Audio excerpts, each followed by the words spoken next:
C-17 cargo plane is on its way to France. The aircraft will be used to help French troops transport personnel and equipment into the capital of Mali. But Ottawa says Canadian personnel will not be involved in any combat action.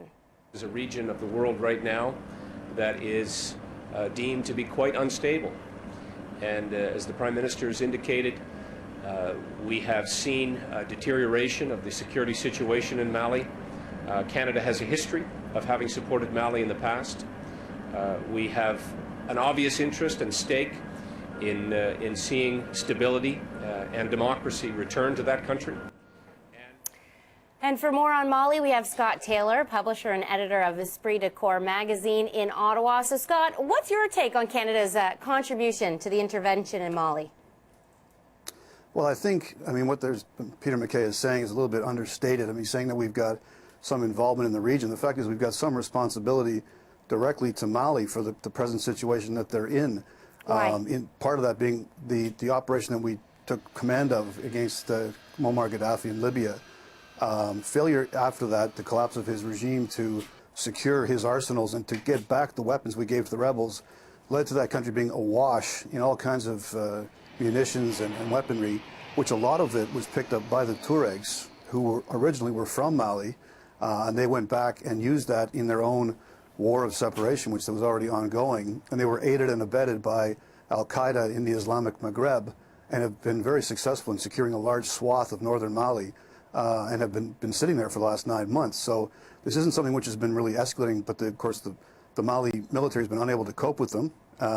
They in turn mutinied and then collapsed the Mali government, which now is not an elected government. So it's a bit of transitional turmoil there as well. So it's a little bit after the fact, but by not admitting what we've done in terms of aiding not only the Tuaregs and their al-Qaeda in the Islamic Maghreb, but again fueling money into that organization when we paid the ransom, or ransom was paid to release 2 Canadian diplomats back in 2009.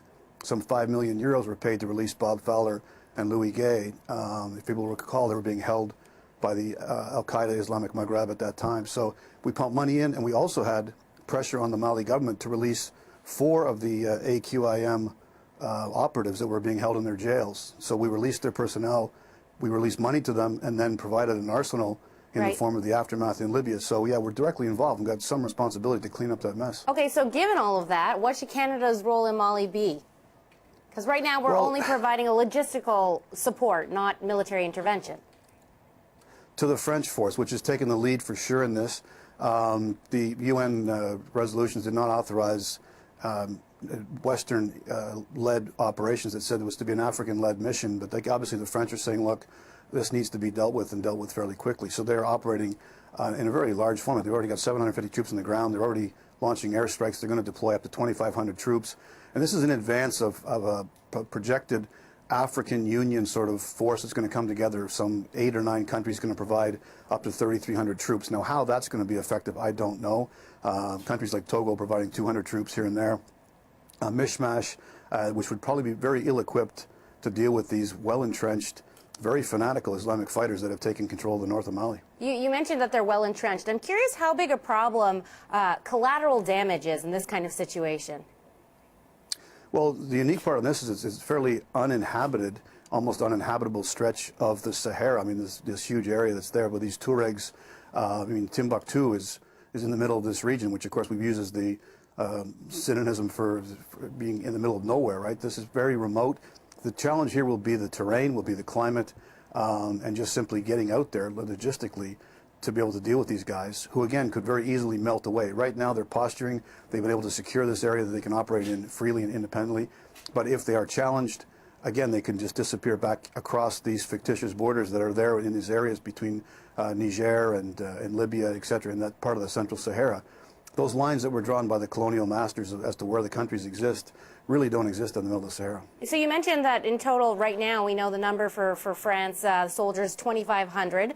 Is that enough for what they're going to be facing in Mali? 2,500 crack French troops with full support and air power can go in there very quickly, I would imagine. But again, Canada could contribute a force. We've certainly got our Special Operations Regiment is in fact doing some training exercises now in Niger, which will be then moving to Mauritania. to do more exercises there to then contribute them to the mission. So we're all around this thing, but I mean, by saying we're going to stay out of it directly doesn't make much sense given how quickly we're to jump in on the Libya operation and support the rebels there. Here is indeed, it's de facto, this is the aftermath of that Libyan fiasco at the end when it's spread out throughout the region. So I mean, for Canada not to admit that we've made a mistake and we have to go back and correct it. And I think it would be fairly quick to correct, certainly to downgrade the effectiveness of the AQIM in that region and put them on the run again, and then allow the Malian forces themselves to regain control. Scott, Foreign Affairs Minister John Baird has called on Mali to restore democracy, and elections are supposed to be held in April. How realistic do you think that is? Well, given that they only control one small part of the country still now, the government forces, and the government troops are the ones that mutinied, that caused a coup, and then established this current government, it's really in a state of flux right now. And whether the forces in the meantime can regain control of those other northern regions to have an effective election is hard to tell. Scott Taylor, publisher and editor of Esprit de Corps magazine, talking to us from Ottawa. Thank you, Scott.